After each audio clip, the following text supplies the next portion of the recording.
আনাম বিরক্তি নিয়ে নয়নার রুমে গিয়ে বলে, বাবা কি বলেছে শুনতে পাওনি? এইটুকু বলে আনাম চলে আসে নিজের রুমে। নয়না নিজের বালিশ নিয়ে রুমে গিয়ে দেখে আনাম পুরো বিছানায় হাত পা ছড়িয়ে শুয়ে আছে। আপনি যদি একাই বিছানা দখল করেন তাহলে আমি কোথায় শুব? ফ্লোরে গিয়ে শুয়ে পড়ো। আপনি ফ্লোরে যান, আমি ফ্লোরে শুইতে পারবো না। কানের কাছে হাসের মতো ফ্যাক প্যাক করো না, যা বলছি তাই করো। নয়না বলে, আমার ব্যবস্থা আমাকেই করতে হবে।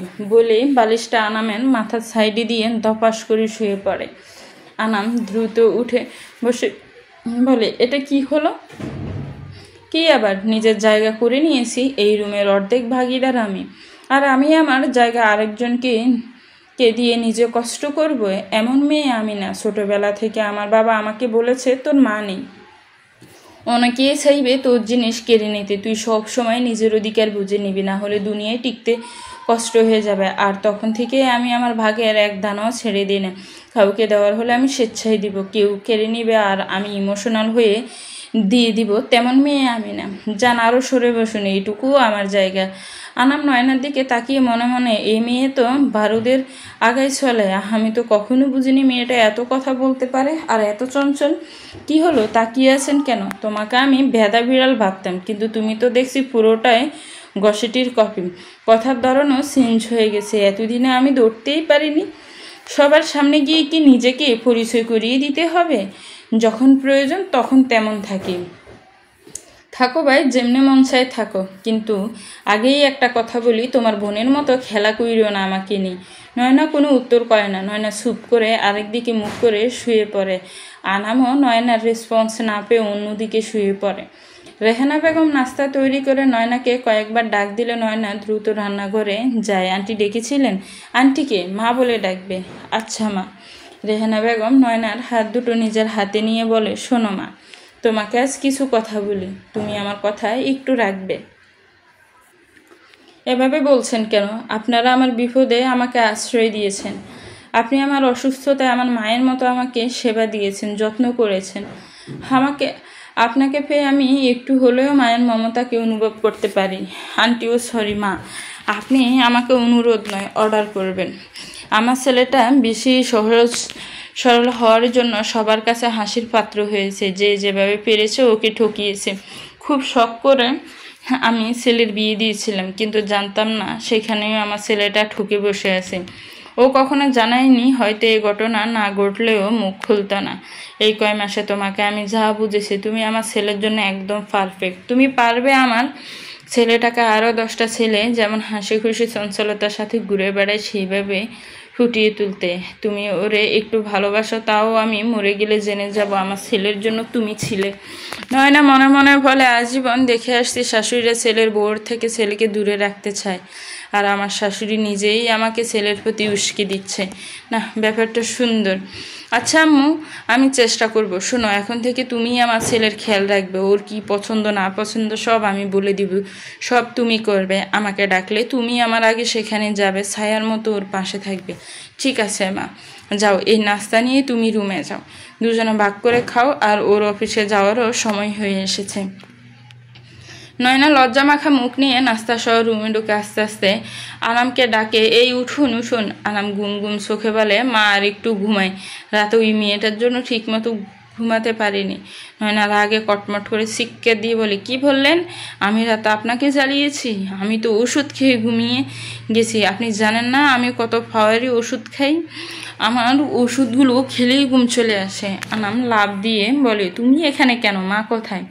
মায়ের কথা পরে হবে, আগে বলেন আমি কিভাবে আপনাকে জ্বালিয়েছি। তোমার বয়স কত? 19 বছর। কেন আপনি বয়স জিজ্ঞেস করছেন? ভাই, ওটা 19 হবে, নট 19। আর শোনো, তুমি ছোট মানুষ, তোমাকে কি বুঝাবো? একই বিছানায় এইভাবে ছেলে মেয়ে হঠাৎ করে ঘুম আসে না, এসব তুমি বুঝবে না, বুঝতেও চাই না। আমার বোনের সাথে যখন থাকতেন তখন খুব ঘুম এসেছিল। তোমার বোনের সাথে তো আর এক বিছানায় ছিলাম না, আমি নিচে বিছানা করে নিছি।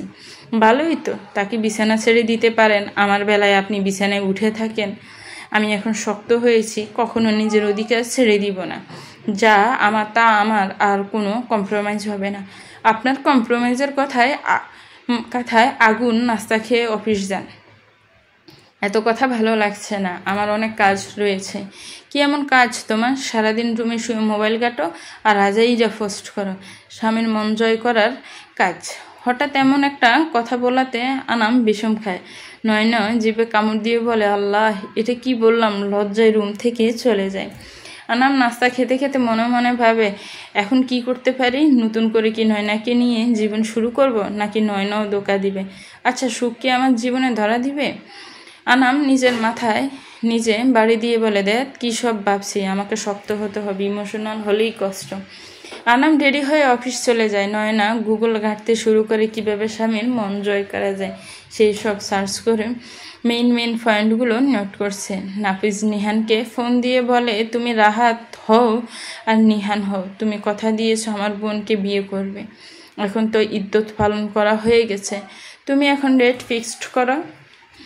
বিয়ে তো করবো, কিন্তু নাফিজা আপনাকে কিছু বলেনি? কি বলবে? আমি নাফিজাকে বিয়ের কথা স্পষ্ট জানিয়ে দিয়েছি, আপনি জিজ্ঞেস করেন ওকে। ওকে কি বলেছ সেই কথা আমাকেও বলো, ওর থেকে জেনে নিন বলে নিহান কল কেটে দেয়। নাফিজাকে গিয়ে জিজ্ঞেস করে, নিহান তোকে বিয়ের কথা কি বলেছে? নাফিজা কাঁদতে কাঁদতে বলে, ভাইয়া অন্যের জন্য পুকুর খুঁড়ে আমি নদীতে পড়ে গেছি। ও বলেছে আমাকে বিয়ে করবে, কিন্তু 5 লাখ টাকা, সাথে একটা রুম সাজাতে যত আসবাবপত্র লাগে সব দিতে হবে। কি বলিস এসব? তোকে যদি এত কিছু দেয় তাহলে আমার কিছু থাকবে? আমি কি বিয়ে করবো না? তোর ওরে বিয়ে করা লাগবে না, আজকে থেকে ওর সাথে আমার যোগাযোগ করবি না। যোগাযোগ না করে উপায় নেই, ওর কাছে আমার ব্যক্তিগত ছবি আছে, 5 লাখ টাকা না দিলে সব ভাইরাল করে দিবে। কোন গর্তে যে পড়লাম ভাই, তুই এত ভালো একটা সংসার বাদ দিয়ে এই ছেলের ফাল্লায় কিভাবে পড়লি? আমিও বোকা হলাম, তুইও বোকা হইলি। এখন এর একমাত্র সমাধান মা ছাড়া এগুলোর কোনো সমাধান হবে না। নাফিজ আয়েশা বেগমের পায়ে ধরে সব সত্যি কথা স্বীকার করে যে নয়না আর আনামের বিষয়ে ওরা ইচ্ছে করে করেছে, প্ল্যান করে করেছে।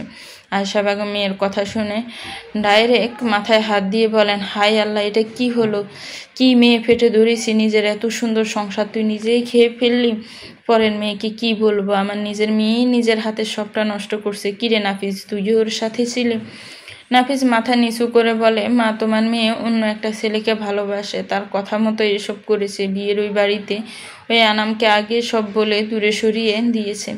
এদিকে নিহানের সাথেও আমার ভালো সম্পর্ক হয়, নয়নাকে সরানোর জন্য নিহান আমাকে ওই দিনের প্ল্যানের বুদ্ধি দেয়। একে একে নাফিজা আয়েশা বেগমকে সব কথা খুলে বলে। আয়েশা বেগম পাথরের মূর্তির মতো বসে আছেন। তোরা এটা কি করলি? এখন এত টাকা কিভাবে জোগাড় করব? নাফিজ বলে, মা, নয়নার মায়ের রেখে যাওয়া 10 লাখ টাকা ছিল না, আব্বার কাছে ওইটা দিতে বলো আমাদের। তোর বাবা জীবনেও দিব না। কেন দিবে না? আসল ঘটনা তো আর আব্বা জানে না। আর নাফিজার যে ক্ষতি করেছে তাতেও তো এই বাড়ির কানাকুড়িও পাবে না। তবুও এটাও মায়ের টাকা, কখনো দিবে না। বলে দেখো তুমি, আব্বাকে ছাপ দাও যেন আব্বা নিজে থেকে দিতে বাধ্য হয়।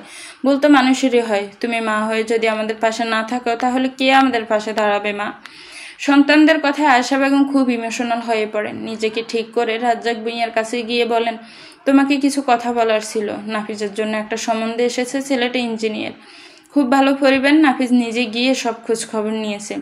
তা তো ভালোই, নাফিজার পছন্দ হলে বিয়ে দিয়ে দাও। এবার আর আমি কোনো দায়িত্বে যাব না, ওর যা পছন্দ তাই করুক। কিন্তু ছেলের কিছু ডিমান্ড ছিল। কি ডিমান্ড?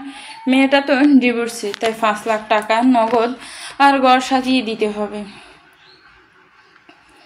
তুমি কি মেয়েকে বিক্রি করতে চাচ্ছ? সেটা না, ছেলেটা ভালো, এমনিতেও তো জামাইকে দেওয়া লাগে। কিন্তু আমি এত টাকা কোথায় পাবো? নয়নার আছে না 10 লাখ, ওখান থেকে দিয়ে দিবে। সেটা আমার কাছে নেই। নয়নার 18 বছর হওয়ার পরে আমি ওই টাকা ওকে অ্যাকাউন্ট করে ওর নামে করে দিয়েছি। ওই টাকা এখন ওর কাছে। আয়েশা বেগম মাথায় হাত দিয়ে বলে, এটা তুমি কি করলা? আমার মেয়েটা সর্বশান্ত হয়ে থাকবে। নাফিজা কাঁদতে কাঁদতে রাজ্জাক ভূঁইয়ার কাছে গিয়ে বলে, বাবা, আমি কি জীবনে সুখ পাবো না? নিজের পছন্দের কোনো প্রাধান্য পাবো না? নাফিজা ভিতরে গিয়ে বলে, আব্বা, আপনি সব সময় নিজের ছোট মেয়েকে ভালোবাসেন। সেই সাহসে আজকে আমাদের মান ইজ্জত সব শেষ। আমার বোনটার জীবন শেষ হয়ে গেছে। আমার বোনের জন্য কি আপনার কোনো মায়া নেই? ও তো আপনার মেয়ে। রাজ্জাক ভূঁইয়া বুঝতে পারেন আবারও দোষ দেওয়া হবে তাকে।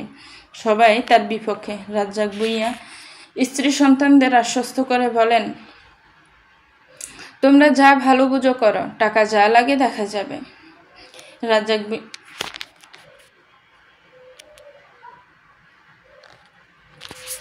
আয়েশা বেগম বলেন, এত বছর তোমার মেয়েটাকে রান্না বান্নার যত্নআত্তি করে রাখলাম, কিন্তু তুমি একদম 10 লাখ টাকা পুরোটাই নয়নাকে দিয়ে দিছ। আমাদের জানানোর প্রয়োজন মনে করনি। এটা ওর মায়ের টাকা, আমি কিভাবে সেটা খরচ করব? ওর মা কষ্ট পাবে। মতি আমাকে এটা আমানত দিয়ে গেছে, তাই ওর টাকা ওকেই দিয়েছি। কিন্তু তাই বলে আমাকে একটাবার জানাবে না? এখানে জানাজানির কি আছে? এই টাকায় তোমার কোনো অধিকার নেই। না, তা থাকবে কেন? আমাকে তো আনাই হয়েছে এই সংসারে খাটার জন্য।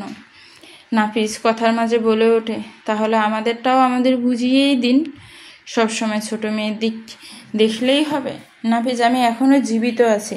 আমি মারা গেলে এমনিই আমার সন্তানরা পাবে। সন্তানরা মানে কি? সব আমি একা পাবো। আর এখন নাফিজা পাওয়ার চেয়ে বেশি নিয়ে যাচ্ছে। ওর বিয়ের খরচ করার পর যা থাকবে আপনার সব কিছু আমার। নয়নাও আমার মেয়ে। সে যতই অন্যায় করুক তবুও তাকে আমি ঠকাতে পারবো না। আমি মারা গেলে নয়নার অংশ নয়নাকে বুঝিয়ে দিবে। পারবো না। নয়নাকে আপনি আগেই ত্যাগ করেছেন।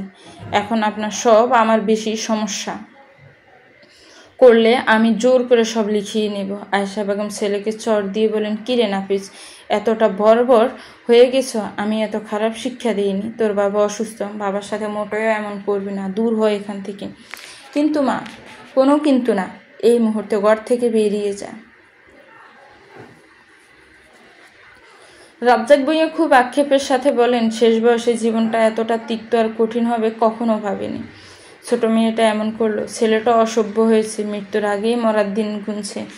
আয়েশা বেগম রাজ্জাক ভূঁইয়াকে সান্ত্বনা দিয়ে বলেন, এভাবে কেন বলেন? নাফিস ছোট মানুষ, উত্তেজনাবশত কিসে কি বলেছে তার ঠিক নেই। ওর মাথায় তুমি মনে করিও না, তোমারই তো ছেলে, একটু মেজাজ বেশি। রাজ্জাক ভূঁইয়া মনে মনে বলে, সবাই ছোট খালি বড় ছিলাম। ছোট্ট মেয়েটা, ওর মা বেঁচে থাকলে হয়তো নিজের মেয়েকে আগলে রাখতো। পিতা হয়ে আমি কিছুই করতে পারলাম না। আমার মেজাজ থাকলে বেয়াদব ছিলাম না। মা বাবা যেমন বলেছে তেমন করেছি। তাতে যদি ক্ষতিও হতো তাহলেও তাদের সাথে উচ্চ বাক্য করিনি। আপনি তো বাবা সন্তানদের এত দোষ ধরলেন। ছোট মানুষ, ওদের কথায় কিছু মনে কেন? একটা মাত্র ছেলে, আমাদের এত দোষ ধরেন না। রাজ্জাক ভূঁইয়াকে সান্ত্বনা দিয়ে আয়েশা বেগম নাফিজের রুমে যায়। নাফিজকে গিয়ে বলে, তোর কি আক্কেল জ্ঞান কোনোদিনও হবে না? তুই তোর বাবার সাথে এমন লাউডলি কথা কেন বলছিস? তোর বাবা কষ্ট পাইছে। পায়ে ধরে ক্ষমা চায় গিয়ে। তোর বাবার রাগ সম্পর্কে জানোস না? রাগ করলে তোকে কানাকড়ি না দিয়ে এতিমখানায় দিবে। উনি বেয়াদবি বর্বরতা এগুলো পছন্দ করে না। একটা সময় এগুলি তোরই হবে। শুধু শুধু বাবার মনে কষ্ট দিয়ে ক্ষত তৈরি করিস না। নাফিজ মায়ের কথা মতো রাজ্জাক ভূঁইয়ার কাছে ক্ষমা চেয়ে আসে। এদিকে নিহানুর মা শায়লা বেগমকে নাফিজার কথা বললে শায়লা বেগম রাগান্বিত কণ্ঠে বলেন, ছি ছি, শেষে এইরকম ডিভোর্সি মেয়েকে বউ করে আনবো, তাও আবার ভাইয়ের ছেলের বউ? মা এমন করো না, অনেক কিছু পাবা। আর শোনো, ঘরে বউ আনবো না, আনবো পুতুল, প্রতিশোধের খেলার পুতুল। তারপর আমার একটা মাত্র ছেলের বউ হবে। এই মেয়েকে আনলে সমাজ কি বলবে? সমাজ যে যা বলে বলুক, এরই আনবো। দরকার হয় তোমার পছন্দ মতো পরে আবার বিয়ে করিও। শায়লা বেগম ছেলের সাথে না ফেরে রাজি হয়ে যায়। নিহান ওর বাবা মাকে নিয়ে নাফিজাদের বাড়িতে আসে নাফিজার বিয়ের দিন তারিখ দিতে। এদিকে গ্রামের লোক কানাঘুষা শুরু করেছে। ইদ্যত পালন শেষ হতে না হতেই পাত্র একদম রেডি। আগে থেকেই নাকি সম্পর্ক, সবগুলোই একরকম। নয়না আমানকে হোয়াটসঅ্যাপে মেসেজ করে কি করেন? আনামের মোবাইল স্ক্রিনে অচেনা নাম্বার থেকে মেসেজ দেখে একটু বিব্রত হয়।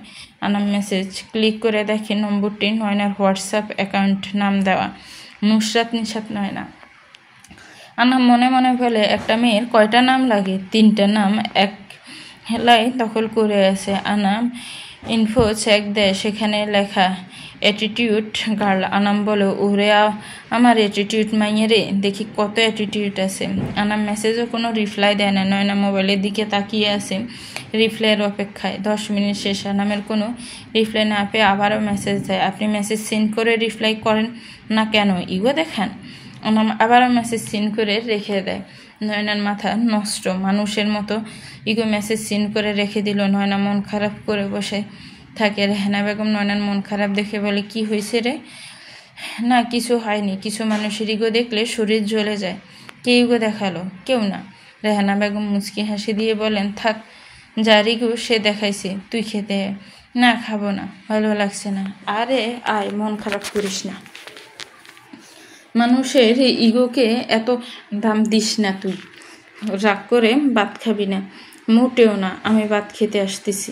এদিকে আনাম বারবার নয়নার মেসেজ দুইটা দেখছে আর মনে মনে ভাবছে, মানুষের মেসেজ দেখতেও এত ভালো লাগে? কতবার দেখলাম মেসেজ, মুখস্থ হয়ে গেছে, তাও মন চায় বারবার দেখি।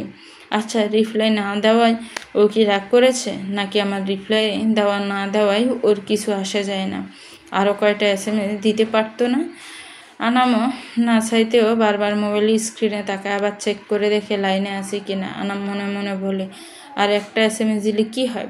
নয়না বিকেলে বেলকনিতে দাঁড়িয়ে দেখে নিচে বেলপুরির দোকান বসেছে। নয়না রেহানা বেগমকে বলে, মা নিচে দেখো বেলপুরি বসেছে, তোমার ছেলেকে বলো না আসার সময় যেন নিয়ে আসে। তুই বল, তোমার ছেলের কাছে আমার কোনো গুরুত্ব নেই, মেসেজ সিন করে রেখে দিছে, আর দিব না SMS। আচ্ছা, পরীক্ষা করে দেখ, তোর মেসেজ শুধু সিন করে রাখে নাকি গুরুত্ব দেয়। কীভাবে? মেসেজ দিয়ে বল বেলপুরি নিয়ে আসতে, যদি আনে তাহলে বুঝবি তোর গুরুত্ব আছে, আর না হলে নাই। নয়না আনামকে মেসেজ করে, আসার সময় নিচ থেকে বেলপুরি নিয়ে আসবে। আনাম মেসেজের শব্দ পেয়ে সাথে সাথে স্ক্রিনের দিকে তাকায়। এবার স্ক্রিন থেকে মেসেজ পড়ে নেয় আর সিন করে না, এবং সাথে সাথে অফিস থেকে ছুটি নিয়ে বেরিয়ে যায়। নয়না রেহানা বেগমকে বলেন, এই দেখেন আপনার ছেলে মেসেজ ডেলিভারি হয়েছে, তাও মেসেজ সিন করেনি, আমার গুরুত্বই নেই কোনো। আর বলবেন না আপনার ছেলের জন্য কিছু করতে। মুখ কালো করে চলে যায় রুমে, আর মনে মনে আনামকে গালাগালি দিচ্ছে। রেহানা বেগম এবার চিন্তায় পড়ে যায়, ছেলেটা কি সত্যি সত্যি সন্ন্যাসী হবে? এমন করার দরকার কি? যা হয়েছে সব ভুলে সংসার করবে তা না, ভিতরে ভিতরে রাগ ফুঁসে রেখেছে। নিচ থেকে মাগরিবের আজান নামাজ শেষ করে আনাম অনেকগুলো বেলপুরি নিয়ে বাসায় আসে। রুমে ঢুকতেই দেখে নয়না মুখ কালো করে বসে আছে। কি অবস্থা, মুখ কালো করে বসে আছে? নয়না কোনো উত্তর দেয় না। কি হলো, কোনো উত্তর দিচ্ছ না যে? কানে কি মেশিন নেই? আমি না হয় কালা, কিন্তু যারা অন্ধ না হয়ে অন্ধের মতো বিহেভ করে তাদের কি বলা যায়? আমি কি কানা বলেছি তোমাকে? কানা বলতে হয় না, কথার ধরনেই বোঝা যায়, আর কানারাই কানে মেশিন দিয়ে চলে। বলে নয়না রুম থেকে বেরিয়ে যায়। নয়না ডাইনিং রুমে যেতে নয়নার চোখে বেলপুরির প্যাকেট পড়ে। নয়না বেলপুরি দেখে নাচতে নাচতে রেহানা বেগমের কাছে গিয়ে বলে, দেখো মা, আমার গুরুত্ব আছে। হ্যাঁ, যা পেট ভরে খা, তোর জন্যই আনছে। নয়না ডাইনিং রুমে গিয়ে বেলপুরি বের করে মশলা মিক্স করে পরক্ষণেই চিন্তা করে, না, এই বেলপুরি আমি খাবো না, আমার মেসেজ সিন করে খাবো না আমি। এদিকে আনাম নয়নার কাণ্ড দেখে হাসতেছিল, কিন্তু নয়না না খেয়ে উঠে আসতে দেখে আনাম সামনে গিয়ে বলে, কি হলো, নিয়ে আবার রাখলে কেন? খাবো না, মানুষেরা না খাবো কেন? খাবারে কি বিষ আছে? মানুষের মনে বিষ, আর বিষে ভরা মানুষেরা না খাবার আমি খাই না। না খেলে না খাও, আমি এনেছি, আমি খাবো। নয়না মনে মনে বলে, যতই খেতে ইচ্ছে করুক, খাবো না। আমিও অ্যাটিটিউড গার্ল, আমিও ইগোর কাছে হারবো না, জিহ্বাকে কন্ট্রোল করতে হবে। আনাম বেলপুরিগুলো প্রস্তুত করে নয়নার ঘরে গিয়ে বলে, খাবারের উপর রাগ দেখাতে নেই, খেয়ে নাও, না হলে তোমার নজরে আমাদের পেট খারাপ হবে। এগুলো এখানে আনছেন কেন? তোমাকে দেখিয়ে দেখিয়ে খাবো। নয়না রুম থেকে চলে যেতে নিলে আনাম বলে, সরি, মেসেজের উত্তর না দেওয়ার জন্য, তোমার জন্যই এনেছি, খেয়ে নাও। নয়না আর কোনো কথা না বলে বেলপুরি খাওয়া শুরু করে। আনাম নয়নার দিকে এক দৃষ্টিতে তাকিয়েছে। নয়না খায় আর বলতে থাকে, জানেন, কতদিন হয়েছে এই মজার খাবারগুলো খাই না, ভেবেছিলাম আর কখনো খেতেই পারবো না, জীবনটা মনে হয় থেমে গেছে। পিছনের কথা বারবার টেনে এনো না, ভুলে যাওয়ার চেষ্টা করো। আমি অনেক ভেবেছি, যা হয়েছে ভালোই হয়েছে। ভুলে গেলেই আর কান ফেরত পাবো? আমি তো কানা কানাই থেকে যাব। আপনাকে সবাই বলবে আপনার বউ কানা। বলুক না, মুখ ভেঙে দিব। তোমাকে ভালো ট্রিটমেন্ট করাবো, বিদেশে নিয়ে ঠিক হয়ে যাবে। সেটা তো অনেক টাকার ব্যাপার। সে যাই হোক, আমি আস্তে আস্তে ম্যানেজ করব। আর যদি না হলে এমনি থাকবে, সমস্যা নেই। তাহলে হবে। কোনো কানা বউ থাকলে তো অনেক সুবিধা। বউ রেখে রাতে মোবাইলে পুসুর পাসুর করা যাবে। বাজে কথা বলো না। বাজে কথা? আমি কিছু জানি না। ওই দিন রাত 1টার সময় রাতে কার সাথে পিসপিসিয়ে করে ডাইনিংয়ে বসে কথা বলেছেন? ও, ওই দিন তোমার সতীর্থশী পবিত্রতা বোন নাফিজা ফোন দিয়েছিল। তো ওর ফোন আপনি ধরেছেন কেন? ফোন দিলেই ধরতে হবে নাকি নতুন করে ভালোবাসা উপচে পড়ছে? তুমি ভুল বুঝছো। অচেনা নাম্বার থেকে বারবার কল দিচ্ছিল। আমি মেয়েলি কণ্ঠ পেয়ে কেটে দিই। পরে আবারও ফোন দেয়। মনে মনে ভেবেছিলাম হয়তো তুমি শয়তানি করছো, তাই ধরেছি। আমার বয়েই গেছে আপনাকে ফোন দিতে। কি মানুষটা! রাতে ওষুধ খেয়ে ঘুমিয়ে থাকি, আবার নাকি ঘুমের মধ্যে এত রাতে ওনাকে কল দিতে যাব। আই অ্যাম অ্যাটিটিউড গার্ল, বুঝতে হবে। সাপ্রি গার্ল তুমি। হোয়াটসঅ্যাপে কী সব বায়ো দিছ? এসব বায়ো আজকাল কেউ দেয়? অবশ্য তো তোমার না, নতুন নতুন ফেসবুক খুললে এইরকম বলদা মার্কা বায়ো পোস্ট আমিও দিয়েছি। যাই হোক, এসব সাপ্রিটা বায়ো বাদ দিয়ে সুন্দর বায়ো দিও, আমি লিখে দেব। আহারে, ডকের কথা আমি সাফরি, আপনি যে লুচু। এই মুখ সামলে কথা বলো বেহুদা। আমার চরিত্র কোনো দাগ দিবা না। পুরুষের যদি সতীত্ব থাকতো তাহলে আমিও গর্বের সাথে নিজেকে সতী পুরুষ বলে পরিচয় দিতাম। থাক, হয়েছে। এখন আপনার প্রিয় ভক্তন আপনাকে কি বলেছে সেটা বলেন। ক্ষমা চাইতে ফোন দিয়েছে। জীবনে অনেক ভুল করেছে, ক্ষমা করে দিয়ে সব ভুলে যেতে বলেছে, যেন অভিশাপ না দিই। তোমাকেও ক্ষমা করতে বলছে। তুমি ক্ষমা না করলে না কেউ সুন্দর মতো সংসার করতে পারবে না। খুবই অনুতপ্ত আর লজ্জিত ওর কাজের জন্য। তো আপনি তো মনে হয় ক্ষমা করে দিয়েছেন। ক্ষমা? হা হা হা। যাদের জন্য বাবা মাকে নিয়ে ভারী গছের শহরে বন্দি হতে হয়েছে, যাদের জন্য কলঙ্কের বোঝা নিয়ে কলঙ্কের বিয়ে করতে হয়েছে, তাদের মাফ করব? যতদিন আমি এর প্রতিশোধ নিতে না পারবো ততদিন আমার এই কালো দিনগুলোর ঘোর কাটবে না। এখানে বসে কি করবেন? তুমি জানো না ও আসলে কাকে ভালোবাসে? কাকে? ও আমার ফুফাতো ভাই নিহানকে ভালোবাসে। আর আমি এই বিষয়টা এতদিন জানতাম না। কালকে জেনেছি, এবং এটাও শুনেছি খুব শীঘ্রই ওরা বিয়ে করবে। আর এখানে তো আমি আমার খেলা দেখাবো। কি করবেন আপনি? তোমার শুনে লাভ নেই। তোমার ছোটো মাথায় এগুলো ঢুকবে না। আমার মাথা ছোট নয় না। আনামের মাথায় হাত রেখে মেপে বলে, এই দেখেন, আপনার থেকে আমার মাথা কত বড়। আপনার কি ছোট ছোট পাতলা চুল, আবার দেখি টাক পড়াও দিছে। মরুভূমির হতে বেশি সময় লাগবে না। এটা বলে নয়না নিজের খোপা খুলে আনামের দিকে চুলগুলো টেনে এনে বলে, দেখেন আমার চুল, আপনাকে সারা জীবন এখানে পিছিয়ে রাখা যাবে। আনাম নয়না চুল দেখে পুরো একরাশ খেয়ে বলে, এটা সত্যি আসল চুল? হ্যাঁ, এটা আমার আসল চুল। আর আমার মায়েরও এমন দিগল কালো চুল ছিল। এই জন্য বাবা সবসময় আমার চুলের যত্ন করতেন। বলা যায় আমার বাবার যত্নের ফসল এটা। আমি তো চুলের যত্নই করতাম না। বাবা কাজ সেরে বাসায় এসে সব সময় আমার চুল বেঁধে দিতেন, তেল দিয়ে দিতেন। আমার জন্য কাজ থেকে নারিকেল পাড়িয়ে তেল বের করতেন। আপনাদের এখানে এসে আপনার মা যেটুকু যত্ন নেয়, কিন্তু আমার আর ইচ্ছে করে না। বাবাকে প্রতিদিন মিস করি। আনাম আস্তে করে নরম কণ্ঠে বলে, তোমার চুলগুলো একটু শুয়ে দেখবো? নয়না মাথায় এগিয়ে দিয়ে বলে, এই যে দেখেন। আনাম নয়নার চুলগুলো অবাক হয়ে দেখছিল। এ যেন আনামের এক কল্পনার বাস্তবতা। আনাম খুব করে চাইতো যেন আনামের বউর লম্বা চুল হয়, অনেক বড় একটা বেলুনি হবে, পিছন থেকে বেলুনিটা দুলবে। আনাম নয়নার চুলে হাত বুলাতে বুলাতে একটু ঘুরের মধ্যে চলে যায়। নয়না আনামকে একটা ধাক্কা দিয়ে বলে, এসব কি করছেন? আপনি যে লুচু, আমি এটা আগিয়ে ধরতে পারছি। আনাম ধাক্কা খেয়ে নিজেকে সামনে নিয়ে বলে, আমি লুচু? তুমি বেহায়া। তুমি তো চুলগুলো আমার সামনে নিয়ে আসলে। আমি মনে হয় তোমার চুল খুলেছি। আর শোনো, আমার যথেষ্ট বয়স হয়েছে, বুঝতে পেরেছ? তাতেও আমার যথেষ্ট চুল আছে। বয়স কত আপনার? 30। ও মা গো, তাহলে আপনি আমার 11 বছরের বড়। হ্যাঁ, সেই জন্যই তো তোমাকে ছোট মাথা বলেছে, আর তুমি মাথা খুলে দৈর্ঘ্য প্রস্থ মাপা শুরু করেছ। ভাবো তোমার জ্ঞান বুদ্ধি কত। না, ঠিকই বলেছেন। আপনার যে বয়স, তাতে আমার মতো ছোট বাচ্চারা বুদ্ধিতে পারবেও না, বুঝবেও না। এটা বলে নয়না বেলপুরি নিয়ে রেহানা বেগমের ঘরে চলে যায়। নয়না চলে গেলে আয়নার দিকে তাকিয়ে নিজেকে দেখতে শুরু করে। আসলে আমার মাথার কি টাক হয়ে গিয়েছে? আমি বুড়ো হয়ে গেছি? নয়না আমার থেকে বয়সে একটু বেশি ছোট। আচ্ছা, সত্যি আমাকে ভালো লাগে না? আনামের বন্ধুকে ফোন দেয়। কি বন্ধু, কি খবর? তোর কাছে কি কোনো আপডেট আছে? না রে দোস্ত, আপাতত কোনো খবর নেই, কিন্তু তোকে একটা সিরিয়াস কথা বলার ছিল। কি কথা? বলে ফেল। রায়হান ভাই, সত্যি করে একটা কথা বল, আমার মাথায় কি টাক হওয়া দিছে? আমাকে দেখতে বুড়ো বুড়ো লাগে?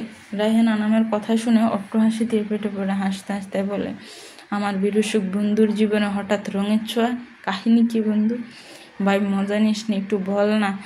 তুই দেখতে যা একটু কালা, কিন্তু চেহারার গঠন সুন্দর আছে। আমি কালা সেটা আমি জানি, ওটা বারবার বলা লাগবে না। আমার মাথার কি টাক বসা দিছে? আর বসলে এটা কি ঠিক করার সাজেশন কি? বন্ধু, ঘন চুলে যদি আর্মি কাটিং থাকে, তাকেও টাক মনে হবে। একটু স্মার্ট হও, তোমাকে নায়কদের থেকে কম লাগবে না। ঠিক আছে, আর ওদিকের কোনো আপডেট পেলে আমাকে জানাস। ওকে বন্ধু, রাখি। তোমার নতুন রঙের শুভেচ্ছা। রাখতো। আমার হাত পা বিছানার উপর ছড়িয়ে চোখ বন্ধ করে নয়নার কথা ভাবছে। বারবার চুলগুলো কল্পনায় ভেসে আসছে। আনাম মনে মনে ভাবে, কি এক অনুভূতি যা কখনো লাগেনি। এই মনে হয় পৃথিবীতে আমার কেউ নেই, আবার মনে হচ্ছে পৃথিবীতে আমার যেন সব সুখ খুঁজে পেয়েছি। নাফিজের বিয়ের ডেট ফিক্সড হয় সামনের মাসের 26 তারিখ। হাতে 25 দিন বাকি। রাজ্জাক ভুঁইয়া মনে মনে ভাবেন, আমার ছোট মেয়েটা কি অবস্থায় আছে আল্লাহ ছাড়া কেউ জানে না। মৃত্যুর আগে মনে হয় শেষ দেখা দেখতে পাবো না। মা, আমার মেয়েটা যেখানে থাকুক ভালো থাকুক। রাজ্জাক ভুঁইয়ার গাল বুয়ে 2 ফোঁটা পানি পড়ে। পরক্ষণে আশা বেগম বলে, তোমার চোখে পানি? ও কিছু না, চোখটা জ্বালা পোড়া করছে। ওদিকের কি খবর? নাফিসকে বলেছ জমির কথা? কি বলেছেন? চিন্তা করো না, ওর বোন ওর মাথায় আছে কি করতে হবে। ও ঠিক জমি বিক্রি করে টাকা নিয়ে আসবে।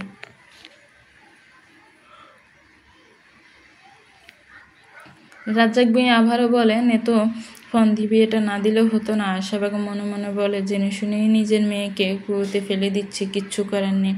আমি পারলে নিজেই বিয়েটা ঠিকিয়ে দিতাম। আপনি এত চিন্তা করবেন না, মেয়েটা আজ নিজে পছন্দ করে যাচ্ছে, আমি বুঝিয়েছি। কিন্তু মেয়ে তো ছেলেকে নাকি অনেক ভালোবাসবে, না হলে পালিয়ে যাবে। তার চেয়ে এইভাবে দেওয়াই ভালো। একবার তো কম সম্মানহানি হয়নি। তুমি ওদের মা, তুমি যা ভালো বুঝো করো, আমি বাধা দিব না। মারা কখনো সন্তানের খারাপ চায় না, যাদের মা নেই তাদের কপাল খারাপ হয়। আশা বেগম মনে মনে বলে, বুঝতে পেরেছি নয়নাকে মিন করে বলেছেন, কিন্তু যারা আল্লাহ ভালোবাসে তারা কেউ ঠকাতে পারে? নয়না ঠকেও জিতে গেছে। জিততে গিয়ে আমার মেয়ে হেরে গেল, আর মা হয়ে আমি চুপচাপ সহ্য করে নিচ্ছি। হয়তো আমারও পাপের শাস্তি শুরু হয়ে গেছে। চোখ মুছতে মুছতে আয়েশা বেগম নাফিজার কাছে গিয়ে বলে, কিরে, কোনো খবর পেয়েছিস? নিহান কি বলে তোকে? কি আর বলবে, আমার সাথে কেমন ব্যবহার করে মা। এমন ব্যবহার মানুষ কুকুর বেড়ালের সাথেও মনে হয় করবে না। ও একটা বাজে ছেলে মা। নাফিজা কাঁদতে কাঁদতে আয়েশা বেগমের বুকের মধ্যে ঝাঁপিয়ে পড়ে। আয়েশা বেগমও কাঁদছেন আর বলছেন, মারে, এমন কিছু শোনার আগে আমার মরণ হলো না কেন? কেন তুই নিজের হাতে সোনার সংসারটা নষ্ট করলি? তুই চাইলে বিয়েটা ক্যান্সেল করে দে। না মা, এটা হয় না। তাহলে ও আমাকে নিয়ে এত বদনাম রটাবে, আমার মৃত্যু ছাড়া উপায় থাকবে না। আমি মরতে চাই না, দেখি না শেষটা কি হয়। আমি ছেলেটাকে প্রচণ্ড রকম ভালোবাসি। আয়েশা বেগম মেয়ের মুখের দিকে তাকিয়ে কাঁদতে থাকেন আর মাথায় হাত দিয়ে মনে মনে বলেন, এটা আমার প্রাপের ফল। সন্ধ্যায় নাফিস জমির খবর নিয়ে বাড়িতে এসে রাজ্জাক ভুঁইয়াকে জানায়, বাবা, আমি অনেকগুলো লোকের সাথে কথা বলেছি। জমির দাম সর্বোচ্চ 10 লাখ টাকা বলে, এর উপরে উঠতে চায় না। কি বলো? এগুলো আরও 5 বছর আগে জমির মূল্য 10 লাখের বেশি ছিল, এখনো 10 লাখ। এটা হয় না, ন্যূনতম 15 তো দিবে। আপনি সেই আশায় বসে থাকেন, বিয়ের বেশি বাকি নেই। এখনো না বিক্রি করতে পারলে কি করবেন না করবেন আমি জানি না। রাজ্জাক ভুঁইয়া কথা বাড়ায় না। তিনি বলেন, আমি আর কত দিন তোমার মাকে জিজ্ঞেস করো, যা সিদ্ধান্ত নেয় ওইটাই করে। নাফিজুর মায়ের সাথে কথা বলে কিন্তু আয়েশা বেগম ছেলেকে সন্দেহের দৃষ্টিতে বললেন, সত্যি কি 10 লাখ? নাফিজ ভ্রু কুচকে বলে, সন্দেহ হয়? আমার ছেলে তো, মুখ দেখলেই তো বুঝি। নাফিজুর মাকে ধমকের সুরে বলে, এত বুঝতে হবে না, আমাকে আমার কাজ করতে দিন। 10 লাখ তো পাচ্ছেন, এটাই তো আপনাদের জন্য যথেষ্ট। তারপর আমি কিছু নিলে সমস্যা তো কিছু দেখছি না। মায়ের সাথে এমন ব্যবহার করবে? খারাপ কি করেছি? আমি কি আপনাদের সব টাকা মেরে দিয়েছি নাকি? আপনারা বুড়ো হয়ে যাচ্ছেন, এত কিছু এখন বুঝতে যায়েন না। আয়েশা বেগম ছেলের কথা শুনে কষ্টে ঘর থেকে বেরিয়ে আসেন। নাফিজ মনে মনে বলা, আর কতদিন এভাবে থাকবে? নিজেরও একটা ব্যাংক ব্যালেন্সের দরকার। যাকে 14 লাখ টাকা জমি, বাসায় 10 লাখ দিলে পুরো 4 লাখ আমার হবে। লাইফ বিন্দাস। নাফিজাকে বিদায় করেই একটা বিয়ে করে নিব। নাফিজ আয়নার সামনে নিজেকে দেখে অট্ট হাসি দিয়ে বলে, বড় লোকস নাফিজ, বড় লোকস। আনাম অফিস থেকে আসার সময় হাতে করে বড় একটা বাক্স নিয়ে আসে। নয়না দরজা খুলতে আনামের হাতে বক্স দেখে আগ্রহ নিয়ে জিজ্ঞেস করে, এতে কি?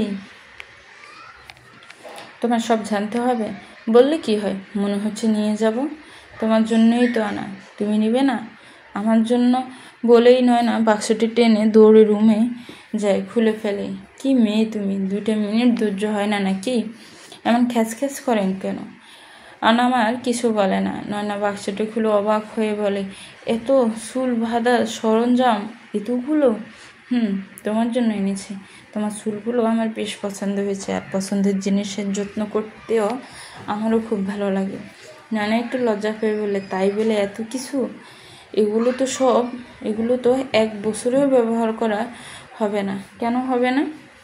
রেগুলার ইউজ নতুন নতুন জিনিস দিয়ে বিভিন্ন স্টাইল করে আমার চোখের সামনে হাঁটবে, পরে আরও কিনে দিব। এগুলো একটু বেশি হয়ে যাচ্ছে না? আনাম নয়নাকে নিজের কাছে টেনে নিয়ে বলে, কি বেশি হয়ে যাচ্ছে? আনাম নয়নাকে শক্ত করে নিজের সাথে লিপ্ত ধরে। আনামের গরম নিঃশ্বাস নয়নার ঘাড়ের উপর পড়ছে। আনাম নয়নার মাথার কাটা টান দিয়ে নয়নার খোপা খুলে ফেলে। নয়নাকে ঘুরিয়ে চুলগুলো পিছন থেকে ছড়িয়ে নয়নাকে অপলক দৃষ্টিতে দেখতে থাকে। হঠাৎ রায়হানের ফোন আসে। আনাম নয়নাকে ছেড়ে দিয়ে রাগী স্বরে বলে, এই শালা ফোন দেওয়ার আর সময় হয় না তোর? কেন ভাই, ভাবিকে নিয়ে ব্যস্ত মনে হচ্ছে? সব তো নষ্ট করে দিছ। জিজ্ঞেস করে আর কি হবে? এখন বলো কি খবর? 26 তারিখ বিয়ের ডেট ফিক্সড। এখন তুই কি করবি? ও নো, এত তাড়াতাড়ি সুযোগ আসবে ভাবতেই পারিনি। ওকে, আমি তোকে মেল পাঠাচ্ছি, সেটা চেক দে। মানুষের মান সম্মান নিয়ে খেলা কতটা ভয়ঙ্কর হতে পারে এবার ওরা বুঝতে পারবে।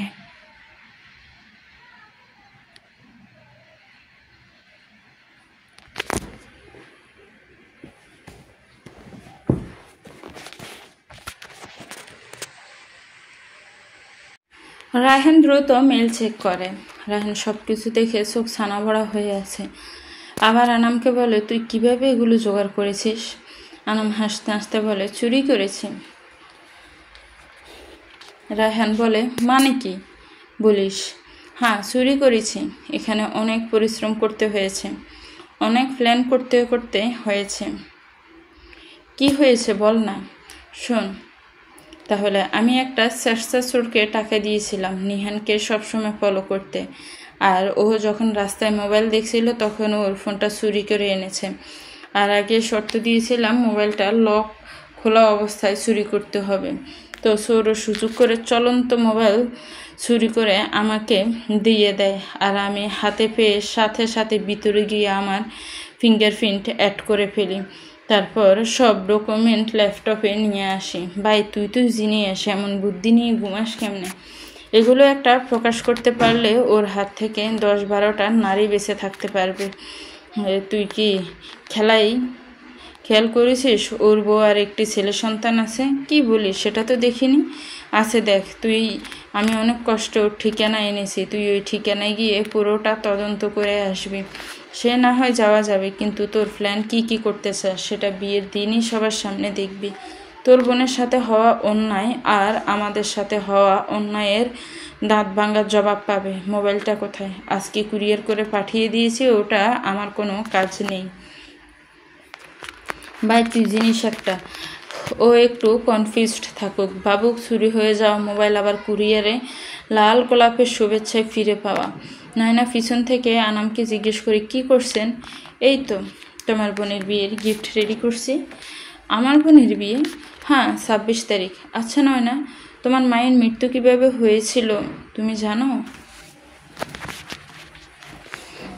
শুনেছিলাম আমার মায়ের প্রসবের পরে নাকি কিভাবে শরীরের মধ্যে বিষাক্ত কিছু ঢুকে গেছে।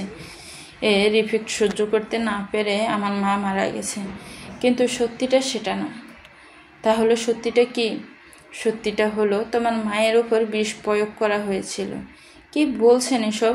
আপনি কিভাবে জানেন? হ্যাঁ, আমি গোপনে নাফিজাদের খোঁজ নিয়ে জানতে পারি। তোমার মায়ের ডেলিভারির সময় যিনি তোমার মায়ের কাছে ছিলেন, ওনার মাধ্যমে। উনি তো তোমাদের আত্মীয় হয়। রায়হান যখন নিখুঁতভাবে ওদের সবটা নোট করছিল, তখন তোমাদের এই ঘটনা ফাঁস হয়। বাবা জানেন এটা? না, উনি জানেন না। ওনাকে ডাক্তার টাকা খেয়ে ভুল বুঝিয়েছেন। আগের দিনের মানুষ এতটা বুঝতে পারেননি। নয়না কান্নায় ভেঙে পড়ে। কে করছে এমনটা? আমার মাকে মেরে কি লাভ ছিল তার? তোমার সৎ মা এটা করেছে। উনি চেয়েছিল তোমাদের দুইজনকে মারতে, কিন্তু ধরা পড়ে যাবে এর জন্য রিস্ক নেয়নি। নয়না অজরে কাঁদতে থাকে আর বলতে থাকে, এতদিন আমি আমার মায়ের খুনের সাথে একই সাথে থেকেছি, মা বলে ডেকেছি। ভাবতাম মা মারা গেলেও উনি আমাকে একটু হলেও তো আদর করেন। এটাও বা কয়জনে করে? অনেকে তো সৎ মাকে মারে ধরে, কিন্তু আমাকে কখনোই মারেনি। আনাম নয়নাকে বুকের সাথে জড়িয়ে বলে, কান্না করো না, শেষে সব কিছুর হিসেব করা। তোমার সৎ মা তোমাকে ভালোবাসতো কিনা জানি না, তবে উনি আমাকে নিয়ে ভালো মন্দ কিছুই ভাবতো না। ওনার সন্তানদের জন্য ভালো খারাপ খাবার সব লুকিয়ে গোপনে খাওয়াতো। প্রায় আমি দেখেছি আমাকে না দিয়ে তারা রুমে বসে খাচ্ছে, আবার রুমে গেলে আমাকে একটু দিত। তোমার বাবা কিছু বলতো না? বাবার তো কাজ ছিল, সব সময় তো বাড়ি থাকতেন না। যখন বাড়ি থাকতেন তখন আমাকে ওনার কাছে বসিয়ে সবাইকে নিয়ে খেতেন। আমি এখন বুঝি বাবার ভয়ে উনি আমার গায়ে হাত তোলার সাহস করেননি। আমি এখনই বাড়ি যাব, আমার মায়ের খুনিকে নিজের হাতে শেষ করব। আর এত পাগল হয় না। এই যে বলছি তো, সব হবে, সময়ের অপেক্ষা দেখতে থাকো। ওদের সবার শাস্তি হবে, তুমি চিন্তা করো না। আনাম নয়নাকে সান্ত্বনা দিতে থাকে। নিহানের মোবাইল চুরি হওয়ার কারণে নিহান কারোর সাথেই যোগাযোগ করতে পারছিল না। নিহান মনে মনে অনেক ভয়ে থাকে, যদি মোবাইলের ভিতরে কি আছে না আছে কেউ দেখে ফেলে। আবার এটাও ভাবে, শুধু শুধু ভাবছি মোবাইলের লক খুলবে কিভাবে, এমনিতেও তো ফ্ল্যাশ ছাড়া ফোন খুলতে পারবে না। এসব ভাবতে ভাবতে নিহানের মায়ের নম্বরে ফোন আসে। হ্যালো, কে বলছেন? আন্টি, নিহান নামে কেউ কি আপনার কাছে আছে? ওনার নামে একটি পার্সেল আমাদের অফিসে আছে। এখন এটা কোথায় পাঠাবো? নিহান তো আমার ছেলে হয়, তো ও দিয়েছে। তুমি বাবা বাসায় দিয়ে যাও। আচ্ছা আন্টি, ঠিকানা বলেন, আমি দিয়ে আসছি। নিহানের মা ঠিকানা দিলে ঘন্টাখানিক পরে পার্সেল চলে আসে। নিহান তখন নতুন ফোন কেনার জন্য বের হবে, তখনই গেটের সামনে ডেলিভারি ম্যান দাঁড়ায়। এটা কি নিহানদের বাসা? কেন? ওনার একটা পার্সেল ছিল, কিন্তু আমি তো কোনো অর্ডার দিইনি। কিন্তু আছে এতে? কি আছে এতে? সম্ভবত মোবাইল ফোন। নিহান অবাক হয়ে পার্সেল রিসিভ করে, সাথে আবার লাল গোলাপ। নিশ্চয়ই নাফিজা দিয়েছে। নিহান ডেলিভারি ম্যানকে বিদায় দিয়ে পার্সেল নিয়ে উপরে আসে। মুচকি মুচকি হাসি আর লজ্জা মাখা মুখ নিয়ে পরিবারের সামনে বসে নিহান পার্সেলটি খোলে। নিহান অবাক হয়ে মোবাইলের দিকে তাকিয়ে থাকে। এটা তো আমার পুরনো মোবাইল, কিন্তু এইভাবে কে পাঠিয়েছে? নিহান অনেক ভাবার পর মনে করে, আমাকে নিয়ে কি কেউ ষড়যন্ত্র করতেছে? নিহান মোবাইলের ভিতরে গিয়ে দেখে ফিঙ্গারের একজনের ফিঙ্গার আছে। নিহান মনে মনে নাফিজাকে সন্দেহ করে, কিন্তু নাফিজা যদি ফোন চুরি করাতো তাহলে আবার ফেরত দিবে কেন? ডকুমেন্টস বা কিছু হাতে ফেলেও তো এই আমাকে কিছু হলেও জানাতো। নিহান অনেক ভাবনা চিন্তা করে বের করে হয়তো আনাম এসব চালাকি করেছে, আর ওর কাছে যদি কোনো ডকুমেন্ট চলে যায় তাহলে তো আমি শেষ। নিহান দ্রুত নাফিজাকে ফোন দিয়ে বলে, আচ্ছা, আমার 50,000 টাকার প্রয়োজন, দ্রুত পাঠাও। এত টাকা হঠাৎ কোথায় পাবো? জানি না, কালকে সকালের মধ্যে আমি টাকা হাতে চাই, না হলে বিয়ে ক্যান্সেল। বলেই নাফিজার মুখের উপর ফোন কেটে দেয়। নাফিজা কাঁদতে কাঁদতে আয়েশা বেগমের কাছে গিয়ে বলে, মা, নিহান 50,000 টাকা চাচ্ছে, কি করব? কালকে সকালের মধ্যে দিতে হবে, না হলে বিয়ে ক্যান্সেল করে দিবে।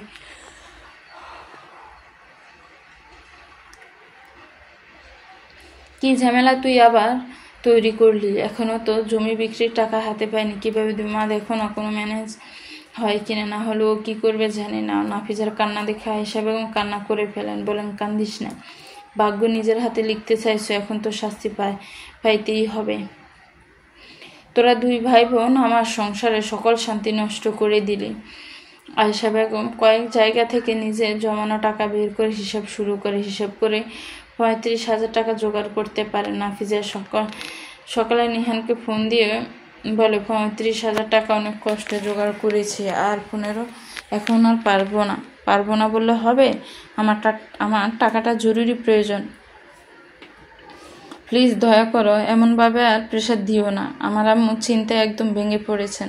তুমি এমন কইরো না, আমরা পারলে 50,000ই দিতাম। শোনো, এত কথা শোনার আমার সময় নেই। 35,000 টাকা এখনই বিকাশ করো, আর বাকিটা যত দ্রুত পারো বিকালের মধ্যে জোগাড় করে দে, না হলে খারাপ হয়ে যাবে।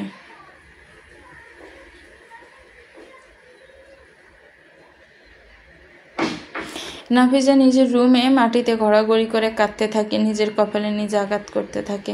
আয়েশা বেগম মেয়ের কান্না শুনে দৌড়ে আসেন, মেয়ের কাছে বলেন, কি হয়েছে? এমন করছিস কেন মা? ও মা, ও একটা ফাঁসান, ওর কোনো মায়া দয়া কিছু নেই। এত করে বুঝিয়ে বললাম, আমি আর পারছি না, শুনলই না। বিকেলের মধ্যে বাকি 15,000 জোগাড় করতে বলেছে।